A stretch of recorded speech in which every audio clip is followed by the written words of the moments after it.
The banker's name was Elliot Vane, and to the financial world, he was a genius, precise, cold, admired.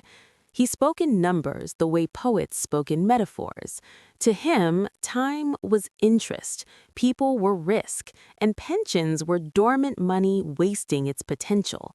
When he approved the restructuring of a national pension fund, he did not see faces, only percentages. He redirected safe savings into volatile instruments, chasing higher returns, chasing applause, chasing legacy. For a brief season, the charts rose. Then the market turned, as markets always do, and the fund collapsed like a quiet building imploding inward, taking thousands of lives with it without making a sound. Among those lives was Miriam Hale, a widowed retiree who had spent 40 years working as a school librarian. Her husband had died believing their old age would be modest but secure. When the letter arrived, thin, apologetic, impersonal, it informed her that her pension was gone. Just like that. Years of patience reduced to a paragraph. Miriam did not cry at first. She sat at her kitchen table, tea cooling in her hands, listening to the clock tick louder than it ever had before. Each second felt heavier, as if time itself had suddenly become expensive. The city barely noticed the damage, but in small apartments and aging houses, the collapse echoed deeply. Medicines were skipped, heating went unused, pride swallowed voices that wanted to scream.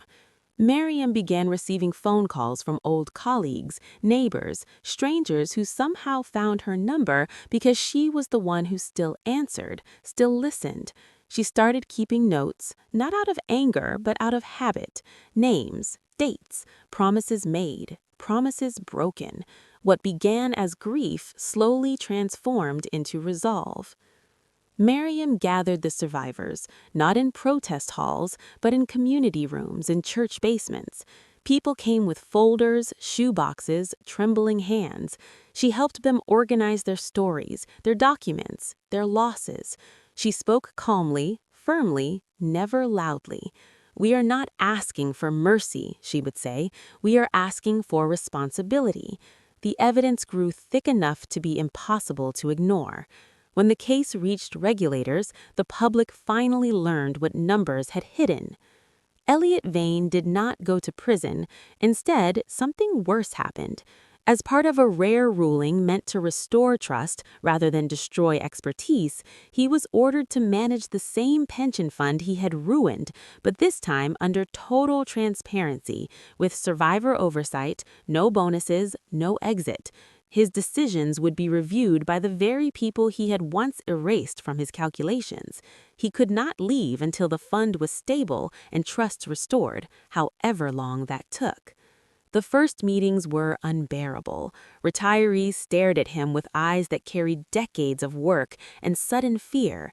Elliot tried to speak in charts again, but the room remained silent.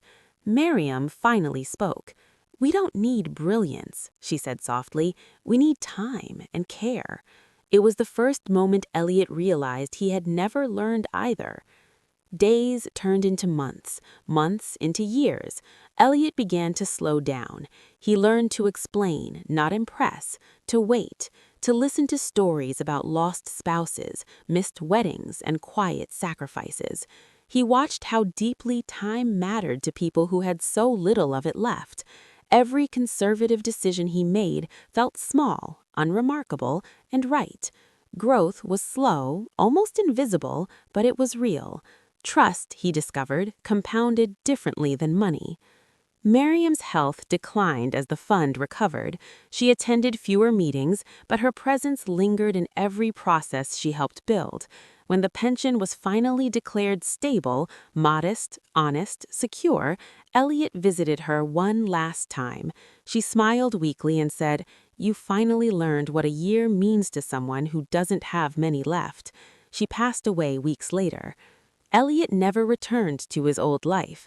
He stayed on as a public steward, refusing bonuses, teaching young bankers about restraint instead of ambition.